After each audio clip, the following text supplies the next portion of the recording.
नमस्कार दोस्तों, मेरा नाम गुरदेश भल्ला है। पिछले 23 सालों में इंश्योरेंस और इन्वेस्टमेंट फील्ड में काम कर रहा हूँ। आज आपके साथ कुछ बातें, दिल की बातें करने के लिए हाज़िर हुआ हूँ। अक्सर हम लोग अपने बुजुर्गों से सुना करते थे कि रोज़ी और रोटी छुपा के रखनी चाहिए। पर बात उनकी बहुत जायज़ है, लेकिन उस समय भी कोई ना कोई हर आदमी के साथ एक सलाहकार, जिसको कोई ना कोई एडवाइस देने वाला व्यक्ति है। हर एक किसी के घर में कोई ना कोई ख़ास रहता है। हम हर चीज़ में एडवाइस माँगते हैं, कपड़े की दुकान पे जाते हैं तो कपड़े वाले की सलाह मानते हैं, कौन-सा कपड़ा अच्छा लगेगा। कोई बाल कटाने के लिए जाना है तो मुझे इस सैलून में जाना है, ये बहुत अच्छा है। और सोने का हम लेने जाते हैं तो अक्सर हमें लगता है कि हमें हॉलमार्क वाला सोना लेना है। परंतु एक चीज़ मैंने महसूस की है कि जब भी इंश्योरेंस या इन्वेस्टमेंट की बात आती है, तो अक्सर हम लोग कहते हैं कि नहीं, नहीं, ये तो हम खुद ही कर लेंगे। ऐसा क्यों है? क्यों आपको लगता है ऐसा कि वो काम आप खुद कर सकते हो? क्या आपको पता है कि कितनी तरह की इंश्योरेंस आपके लिए बनी हुई है? आपकी ज़रूरत क्या है? या आप खुद डिसाइड करेंगे, ये काम वो हो गया है कि आप एक डॉक्टर के पास ना जाकर बीमार होने पे अपनी मर्ज़ी से ही दवाई खाने लग जाते हो कि ये ठीक है, मुझे ये खानी है और मैं ठीक हो जाऊँगा। लेकिन जब दिक्कत आती है तो आपको डॉक्टर के पास जाना पड़ता है। लेकिन मेरा मानना ये है, दिक्कत आने से पहले आप खुद ही क्यों नहीं उसकी एडवाइस मानना चाहते? तो जीवन में कभी भी आपको जब इंश्योरेंस की ज़रूरत पड़ेगी या अपने लिए इन्वेस्टमेंट की ज़रूरत पड़ेगी, तो आपको कुछ चंद बातों का ध्यान रखना है। आप अपने आसपास जितने भी इन्वेस्टमेंट एडवाइज़र हैं, इंश्योरेंस एडवाइज़र हैं, उनके पास जाके अपने लिए जो भी बेस्ट है माँगिए, वो ज़रूर देंगे। कुछ चंद बातें जो हैं, ये मैं आपको बता देता हूँ कि किन बातों का आपको ध्यान रखना चाहिए। सबसे पहले तो हमें अपने जीवन के लिए इमरजेंसी फंड रखना बहुत ज़रूरी है। जैसे कि हम सब अब ये जान पाए हैं, कोविड ने एक चीज़ सिखाई है कि समस्याएँ कभी भी कहीं से भी आ सकती हैं। तो ऐसा नहीं है कोविड के बाद कभी कोई समस्या नहीं आएगी। अलग शक्ल सूरत की होगी, लेकिन आएगी ज़रूर। तो उसके लिए हमें सबसे पहले तैयारी रखनी चाहिए अपने लिए इमरजेंसी फंड की, जो कम से कम आप मान के चलिएगा, आपको 5 महीने से लेके 1 साल तक का मेरा मानना है आपके पास फंड होने चाहिए। दूसरी सबसे ज़रूरी है हमारी हेल्थ।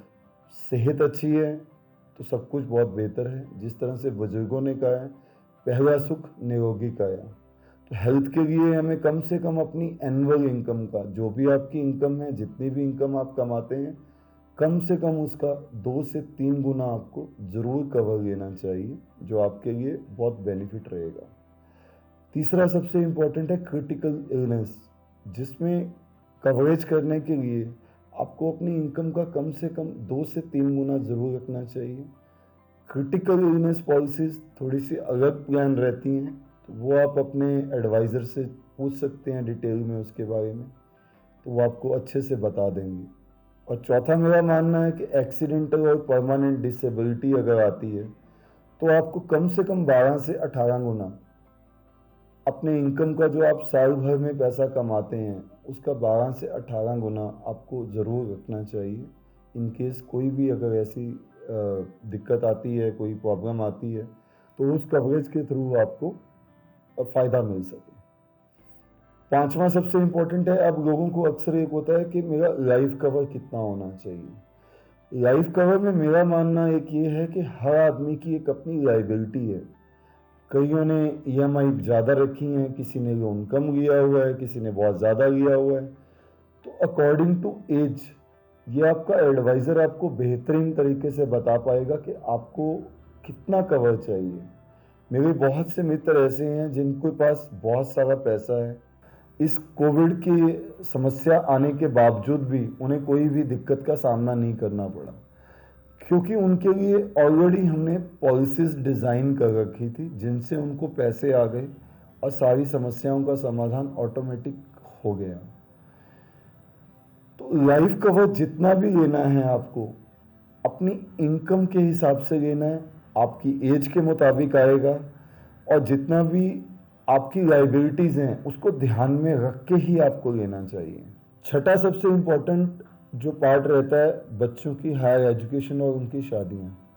आपके परिवार में अगर जो भी बच्चे हैं उनकी आपको पढ़ाई भी करवानी है, उसके लिए आपको 3 से 7 गुना जो भी आपका एनुअल इनकम है उसका आपको कॉर्पस इकट्ठा करना चाहिए, ताकि आप बाकी अपना हर आदमी का गोल है, जितना भी वो रखना चाहे और बचाना चाहे वो बचा सकता है। और जीवन का सबसे महत्वपूर्ण पड़ाव जिसके बारे में अक्सर लोग सोचते ही नहीं हैं, और वो है रिटायरमेंट, जिसके लिए आपको अपने एनुअल इनकम का 15 से 25 गुना कम से कम बचाना चाहिए, जिसमें कुछ वर्षों के बाद आप अपनी प्रोफेशनल लाइफ से तो रिटायर हो जाएंगे, परंतु अपनी पर्सनल लाइफ से रिटायर नहीं होंगे। वो आपको एक नई ज़िंदगी दोबारा से जीनी है, और वो कितने साल की होगी ये कोई भी व्यक्ति नहीं जानता। आंकड़े ये बोलते हैं कि औसतन आयु जो है वो 72 वर्ष 3 महीने तकरीबन हो गई है, और आने वाले वर्षों में ये तकरीबन 85 से 90 साल तक जाने वाली है। क्या हमने इसकी तैयारी की है? बिल्कुल भी नहीं। मेरे पास तो जितने भी लोग आते हैं अक्सर उनमें से 95% लोग मुझे मना कर देते हैं कि हमें मालूम ही नहीं है इस चीज़ का, और ना ही वो जानना चाहते हैं, जबकि ये जीवन का सबसे महत्वपूर्ण पहलू है। हमने कुछ वर्ष पहले अभी बागबान भी देखी, अमिताभ बच्चन ने उसमें लोगों को सिखाया कि किस तरह से सारी जीवन की पूंजी उन्होंने बच्चों के ऊपर लगा दी, और बाद में खुद प्रोफेशनल लाइफ ख़त्म होने के बाद वो बेचारे कितना परेशान हुए। इस तरह से हम अक्सर यहाँ पे समाज में बहुत से लोगों को जानते हैं जिन्होंने जीवन भर की पूंजी अपने बच्चों के नाम की, और अंत में उन्हें बाहर दर दर की ठोकरें खानी पड़ी, जिससे परेशान हुए। और मैं नहीं चाहता कि कोई भी ऐसा हमारे समाज में व्यक्ति हो जो रिटायरमेंट के बाद कभी भी इस तरह से दर दर की ठोकरें खाए। जैसे अर्जुन को कृष्ण जी की, अकबर को बीरबल की, और बड़ी बड़ी ऑर्गेनाइजेशंस को एडवाइज़र्स की, और यहाँ तक कि हमारी सब सरकारों को भी किसी न किसी सलाहकार की ज़रूरत होती है, और उसमें कोई ना कोई ओहदे रखे होते हैं। तो हमारी अपनी ज़िंदगी में हम क्यों नहीं इन्वेस्टमेंट एडवाइज़र या इंश्योरेंस एडवाइज़र को अहमियत देना चाहते?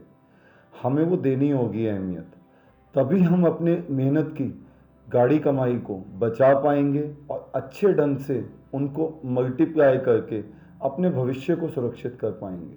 जिस तरह से पतंग एक डोर के साथ आकाश की ऊंचाइयों को छूती है, वैसे ही हम सब एक अच्छे एडवाइज़र के साथ अपनी मेहनत की जो गाड़ी कमाई है उसको मल्टीप्लाई करके अपने जीवन में हर सुख सुविधा ला सकते हैं। यदि आप अपने परिवार से प्यार करते हैं और उनका सुखद भविष्य चाहते हैं तो चिंता मत करिए। चिंता करने से तो सिर्फ मिलेंगी अनेकों बीमारियां, और अपने सलाहकार से आपको मिलेगा सुरक्षित भविष्य।